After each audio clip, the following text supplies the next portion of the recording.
प्रेम उत्साहित कही अपनी बात, चर्चा करते ब्याह की बीत गई बहुरात।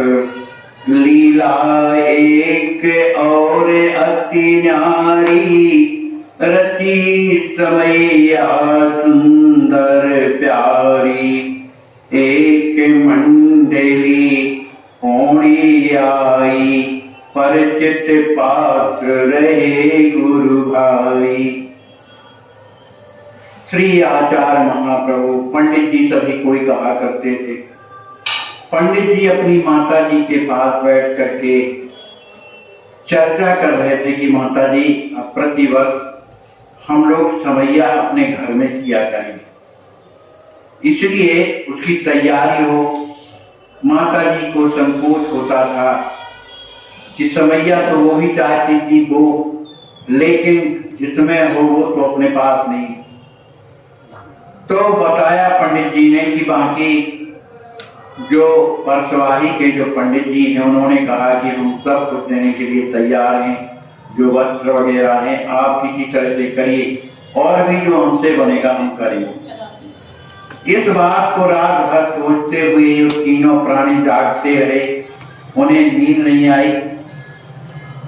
ठीक कुछ दिनों के बाद एक लीला और हुई पुणे में कि जिस समय समैया का समय आया उसी समय पर एक मंडली, पुराने जमाने में रामलीला मंडली चला करती थी हर गांव, तो एक मंडली पौड़ी में आई और पौड़ी में जब आई तो वो इस मोहल्ले में ना होकर के दूसरे मोहल्ले में आई। तो पंडित जी वहां गए देखने के लिए कि चलो भाई समैया के समय पर मंडली आई है तो बढ़िया रहेगा। वहां जब जाकर के देखा तो उसमें जो पाठ करने वाले थे तो स्वामी जी के गुरु भाई थे, इसलिए गुरु भाई होने के कारण उन्हें बड़ी प्रसन्नता हुई कि चलो हमारा काम बन जाएगा। और वो कौन थे? मुकुंदपुर के एक ब्राह्मण थे, मुकुंदपुर के। वो श्री राम जी सीताराम जी की लीला करते थे। पूछत नाम भवन तक आयो, लीला की सब बात बताई। वो मुकुंदपुर के जो ब्राह्मण थे पंडित जी का नाम सुन करके और माता जी के भवन में आते हैं तो पंडित जी उन्हें देखकर बड़े प्रसन्न होते हैं, क्योंकि उनके गुरु भाई थे। पंडित जी बोले हरसाई करियो कछुक सहाय गोसाई। तो क्योंकि उस समय जो मंडलियां चलती थी गांव में कुछ ना कुछ मांग लेते थे, किसी के यहाँ भोजन होता था, कुछ चढ़ोतरी आती थी, इस तरह का व्यापार टाइप का चलता। तो पंडित जी से भी उन्होंने कहा कि अब आप तो हमारे गुरु भाई हो, तो आप ध्यान दीजिएगा, हमारी मंडली आई है, घर तो नहीं है दूसरे मोहल्ले में। तो पंडित जी ने कहा कि आप तो हमारे हैं, हमें बड़ी प्रसन्नता हुई, लेकिन हमसे जो भी बनेगा सहायता करेंगे। वे पंडित जी जाकर के माता जी के चरणों में प्रणाम करते हैं। परिचय हुआ, माता जी ने उन्हें भोजन करने के लिए आमंत्रण किया। तो आमंत्रण जब किया, वो भोजन कर रहे थे, उसी समय पर पंडित जी ने माता जी से कहा कि माता जी ऐसा है ये लीला कहीं भी कर रहे हैं उस मोहल्ले में, लेकिन भोजन अपने यहाँ किया करेंगे सभी को। अच्छा। जितने लीला के पास हैं वो अपने यहाँ भोजन करेंगे। भाई जो समझते हैं उस बात को तो ध्यान देते ही हैं। अब दरवाजे में मंडली में माने लीला होने लगी। आई बड़े भागति पावन, बड़े भाग से भगवान की लीलाओं का दर्शन भी होता है। याते जो कछु बल पड़े करत रहे इस ध्यान, सेवा और सत्कार पे होए सदा कल्याण। पंडित जी कहते हैं कि जो लीला में जो पात्र आए हैं सब उसमें कुछ हमारे गुरु भाई भी हैं, और क्योंकि ब्राह्मण है इसलिए इनका ध्यान देना है, माने इन्हें भोजन कराया करो, क्योंकि ब्राह्मणों की सेवा करने से, इनका सत्कार करने से वो सदा कल्याण हमेशा कल्याण होता है। इतना कह अपने घर आए, चाहे स्वभाव भेद रचाए। पंडित जी अपनी माता जी से कहने के बाद फिर अपने घर में तो थे ही, अपने कमरे में चले जाते हैं। वो पंडित जी वहां से जो लीला करने वाले थे वो अपनी जगह चले गए दूसरे मोहल्ले।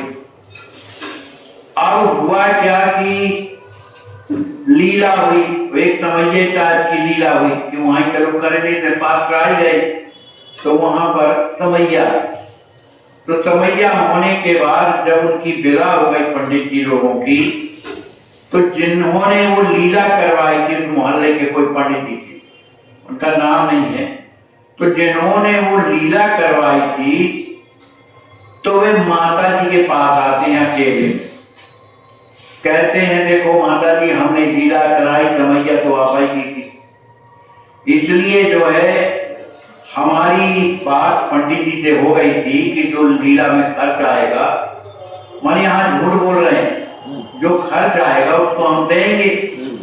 तो कोई बात नहीं है, तो एक काम करिए, हमारी लड़की का दुरागमन होना है, अब हमारे पास पैसा दाम तो कुछ है नहीं कि उनको जेवर बनवाए, तो आप एक काम करिए, मोहर दे दीजिए हमको माता जी के, क्योंकि पंडित जी से बात हो गई रही है कि भाई जो भी खर्च पड़ेगा हम देंगे।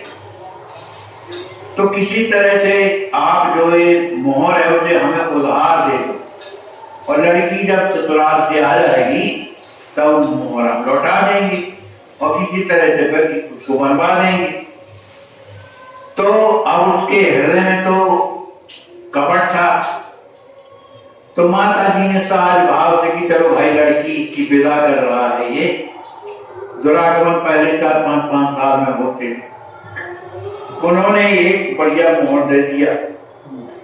अब मोहर जब दे दिया तो कुछ अवैध बात को माता जी ने अपने दारू से नहीं बताया, माने पंडित जी से नहीं बताया। अब बहुत दिन जब हो गए, लड़की आ गई, तो माता जी जा करके कहती हैं भाई देखो अब तुम्हारी लड़की भी आ गई है, ऐसा करो कि वो मोहर हमारी दे। उसने कहा माता जी वो मोहर काय को मिलेगी, वो तो हमको जो है रामलीला में जो खर्च हुआ है वो हम थोड़ी वहन करें, समैया तो आपकी हुई है ना भाई, खर्च जो भी है उन्होंने कह दिया था पंडित जी ने खर्च जो होगा देंगे। तो उसमें हमने मोहर काट दिया, और फिर दूसरी बात उस मोहर को हमने गिरवी रख दिया है, तो ना वो हमारे पास है, और जहाँ गिरवी रख दिया है पता नहीं उसने क्या किया होगा, कुल मिला करके उसको न देने की स्थिति में। अब इस बात पर माता जी को बड़ा दुख लगा कि देखो ये कितना झूठ बोल रहा है मुझसे। अब इस बात को माता जी ने अपने बेटा से बताया नहीं। याते मोहर ना मिली गई खर्च के साथ, मैं तो गिरवी रख दिया गई तीसरे हाथ। वो व्यक्ति कहता है कि ये जो मोहर है वो अब तो मेरे खर्चा हुआ है मंडली को रखने पर, इसलिए वो मैंने तो गिरवी रख दिया है क्योंकि मुझे खर्च की जरूरत थी। अब वो तो मेरे पास भी नहीं, वो तो तीसरे के हाथ में चली गई, हमें क्या। इस बात को सुनकर के माता जी को बड़ा दुख लगा कि देखो किस तरह का झूठ हमसे बोलता है। लेकिन इस बात को, इस राज को माता जी ने पंडित जी से नहीं बताया। अब तक राज नहीं बतलायो, लेकिन मोहर मोर ताई दिलवायो। वो कहने लगी बेटा मैंने आज तक तो तुझसे कुछ बताया नहीं, लेकिन वो मोहर देता ही नहीं, तब क्या किया जाए।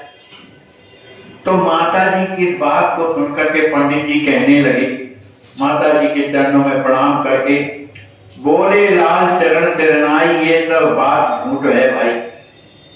माने पंडित जी माने तिलकधारी जी कहने लगे कि माता जी वो जो मुझ पर आरोप लगा रहे हैं कि उसका जो खर्च है मैं दूंगा, ये झूठ बोल रहा है।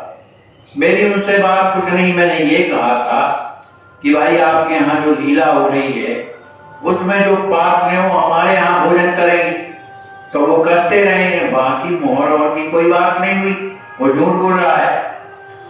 स्वयं लाए निज भवन पवायो, खर्च पात नहीं एक करायो। मैं रोजाना पंडित जी को ला करके अपने यहाँ भोजन कराता था, उसमें खर्चे की तो कोई बात ही नहीं थी। अब मैया भी क्या करे, धर्म की बात है, धर्म में गया, लड़की के उसमें लगा, तो मैया ने कहा कि अब बेटा कहना उचित नहीं है, क्योंकि गांव वालों को पता लगेगा तो लोग देखो कितने संकोच वाले हैं, गांव वाले लोग उसको भी कुछ ना कुछ कहेंगे तो उसका हृदय दुखी होगा है, और हमको भी लोग कहेंगे कि तुम लोग कहते हो। तो उन्होंने कहा चलो कोई बात नहीं है, जो हुआ तो ठीक है, लेकिन अब जो ये लीला होगी समैया की, अब वो किसी के घर से अब नहीं हुई, अब अपने यहाँ ही हुआ करेगी, जो जैसा खर्चा होगा वहन किया जाए।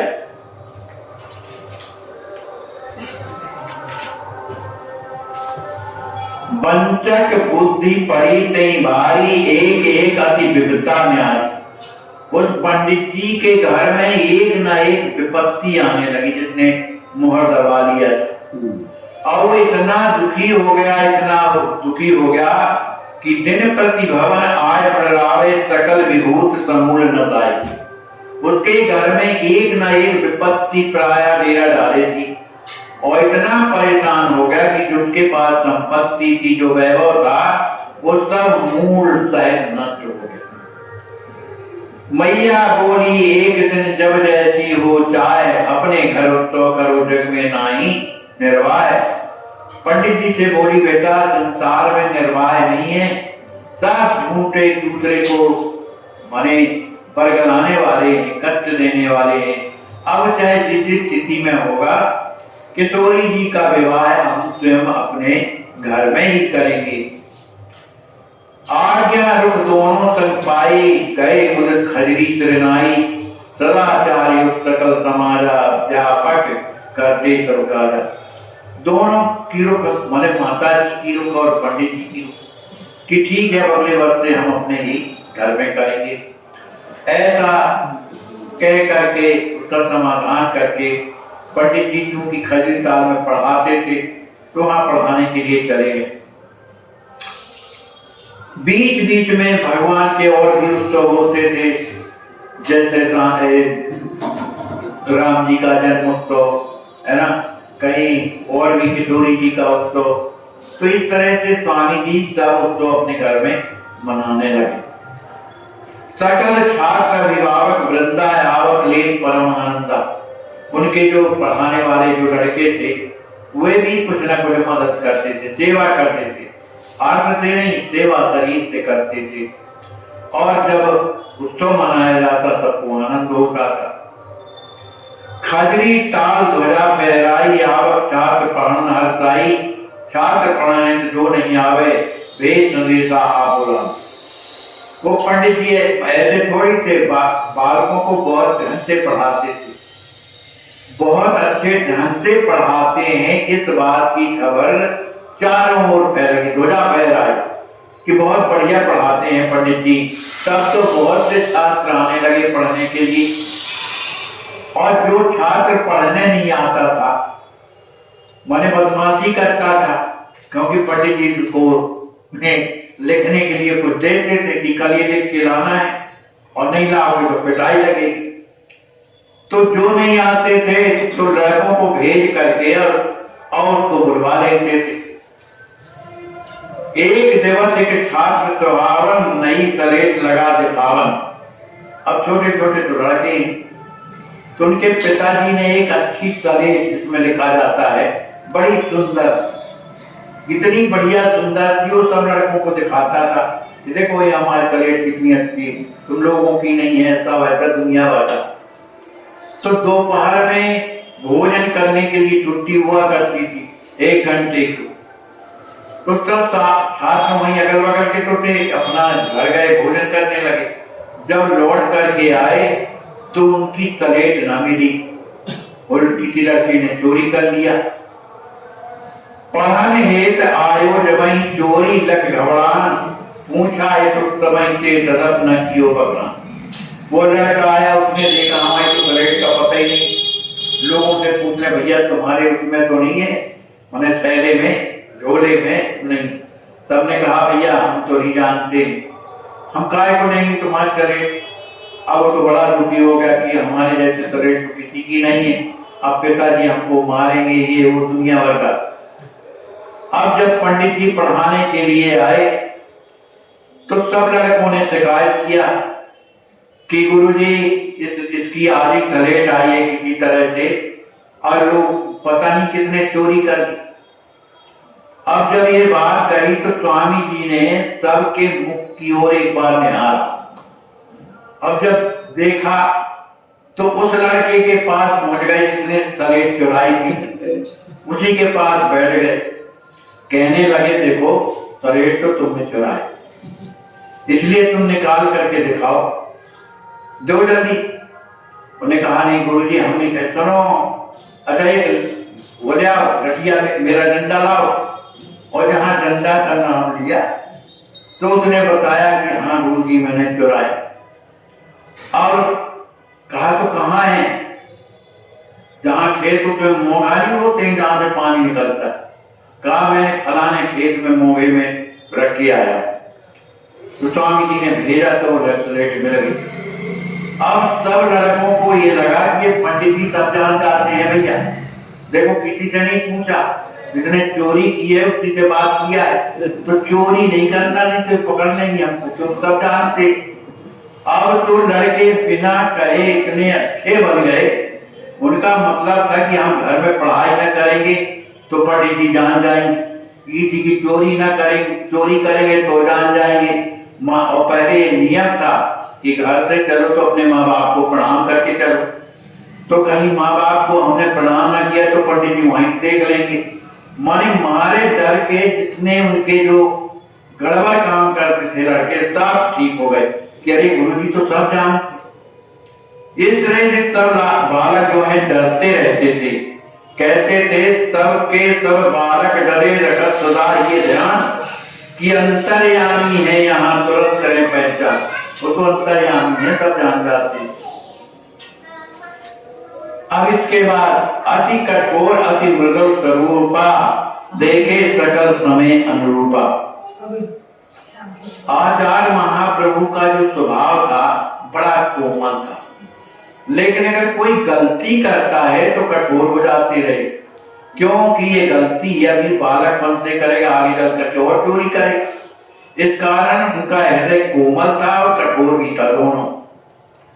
अब सभी जितने भी लड़का जो कह देते थे पंडित जी ठीक वैसे करते, जो पाठ देते थे सब याद करके आते और बताते थे, और सभी कोई उन्हें पंडित जी भी कहने लगे, जो भी आज्ञा करते थे वो आज्ञा पूरी होती थी। एक बार जो देश पढ़ाई हो तो अमर का सुधाई। जो पंडित जी के पढ़ाने का जो ढंग था इतना सरल था कि वो एक बार में जो भी बालकों को पढ़ाते थे सब बालकों को याद हो जाता। अभिभावक करते तन्माना मानव सदगुरु नाम भगवान। उन सदगुरु भगवान को भगवान के समान मानते थे। कौन? अभिभावक, कि भाई इनके कारण हमारे बालक बहुत बढ़िया पढ़ रहे हैं। भवन बसत बहु शिष्य बनाए, वैष्णव धर्म सकल समझाए। अपने गृह जीवन में रह करके श्री आचार्य महाप्रभु ने बहुत से शिष्य भी बनाए, उनको वैष्णव धर्म का पालन करना सिखाया। पूजा किस तरह से की जाती है, व्रत किस तरह से किया जाता है, नियम किस तरह से किया जाता है, पवित्रता कैसी होती है, सब समझाया करते थे। सबके गले में कंठी और तिलक और छाप और मंत्रराज की जो विधि है उसे भी बता करके मंत्रराज जपाते थे। तिलक तुलसी का आयुध निरख कहत जगत के लोग। बहुत से वैष्णव बन गए, सभी तिलक स्वरूप लगाए हैं, गले में कंठी पहनते हैं। सभी कोई देख करके कहने लगे कि पंडित जी के चित्र सब त्याग देत जगो। देखो ये पंडित जी के जितने भी चित्र हैं ये विशेष संसार के भोग वासना में जो है बुद्धि नहीं लगाते हैं। एक बार की बात है कि दिनोद जो गांव है जहां स्वामी जी ब्याहे हुए थे, उसी गांव में आए। तो जब आते हैं तो कि भैया दामाद आए, दामाद लग रहे, उनकी सारी भी हैं, तराजें भी हैं, बड़े प्रसन्न हुए कि चलो आए तो उनके चरणों का प्रक्षालन किया गया। और भी जो लोग आए थे बड़ी प्रसन्नता से उनसे मिले भी और सुंदर वाणी से कुशल क्षेम पूछा। कुशल क्षेम पूछन हित आई साली सरहद अत्यर्थ। इनकी जो साली थी सरहद थी वो भी आकर के वहां पहुंचती हैं, पूछती हैं कि सब ठीक है, माने जो भी है पूछती। इस तरह बतकही करते समय उनकी साली ने कहा कि आज जो है हमारी माता जी तो है नहीं, वो गई है अपने मायके, तो आज तो भोजन आप ही को बनाना पड़ेगा। क्यों बनाना पड़ेगा? क्योंकि आप अवैष्णव के हाथ के पाते नहीं, तो अब आप ही जो है भोजन बनाइए और हम लोग पाएंगे। अब सारी तरह भी है। मैया गई मायके, आज ही गई, जब आई है तभी गई है। और वैष्णव बिना करे को का जो, अब हम लोग कोई वैष्णव तो है नहीं, अब आपका भोजन वाला जो काम है कौन करेगा? जिनको कहे सोई जाए बनावे दीप प्रसाद आप इस में। अब आप ही बताइए कि हम लोगों में कौन ऐसा है जो आपके भोजन को सिद्ध करे, और फिर जब सिद्ध हो जाएगा तो आप प्रसाद पाओ और हम लोग दीप प्रसाद पाएंगे। लेकिन पंडित जी तो पंडित जी हैं, बड़े बुद्धिमान तो है ही। वो कहने लगे सुनो भाई, हम तुम्हारे यहाँ भोजन करने के लिए नहीं आए, हम तो बगल में एक गांव है वहां काम के कारण आए थे। तो हमने सोचा चलो एक कुछ देर के लिए इधर ससुराल में बैठ करके लोगों का कुशल क्षेम पूछे, क्योंकि जब घर जाएंगे तो हमको वहां से कुछ ना कुछ पूछा जाएगा, मैंने पत्नी के लिए कहा।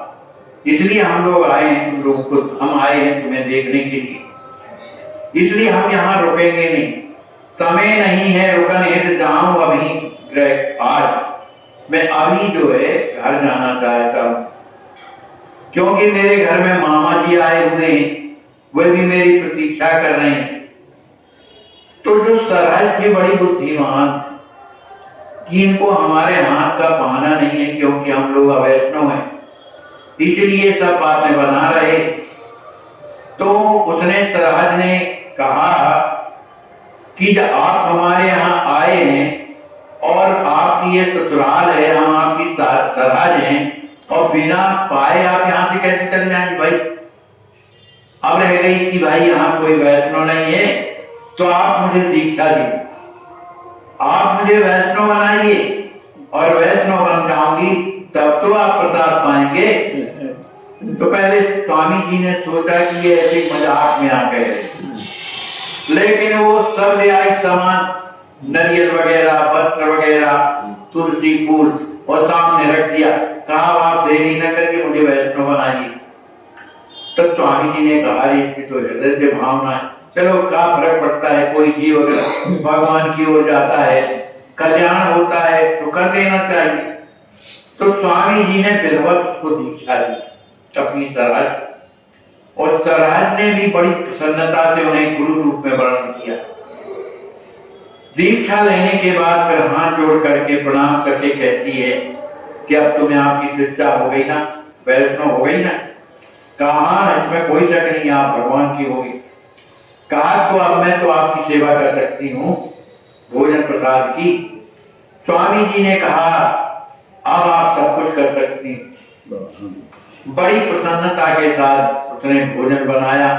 भोजन बनाने के बाद स्वामी जी को पकाया। अब उसका वो भाव नहीं रह गया कि ये मेरे नंदोई हैं या कुछ भी हैं, उसका हृदय एकदम परिवर्तित हो गया कि ये हमारे गुरुदेव, इस भाव।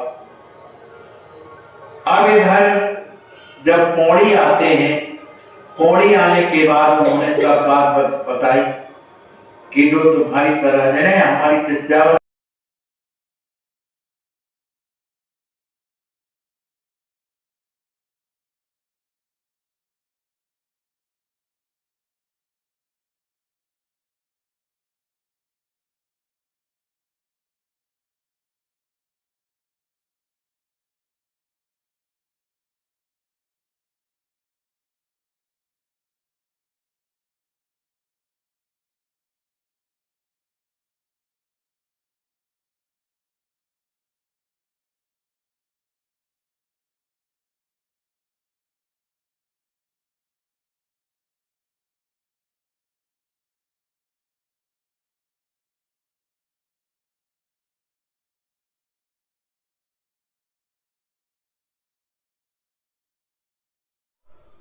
हाय, इनको कितना कष्ट है। आज इनको हॉस्पिटल में आश्वासन सेवा ट्रस्ट के द्वारा भर्ती किया गया है। विचार कीजिए जरा, हम अपने को स्वयं इस जगह पर रख कर देखें, जब पैसा भी पास में ना हो और कोई अपना सहयोग करने वाला भी ना हो तो क्या होगा।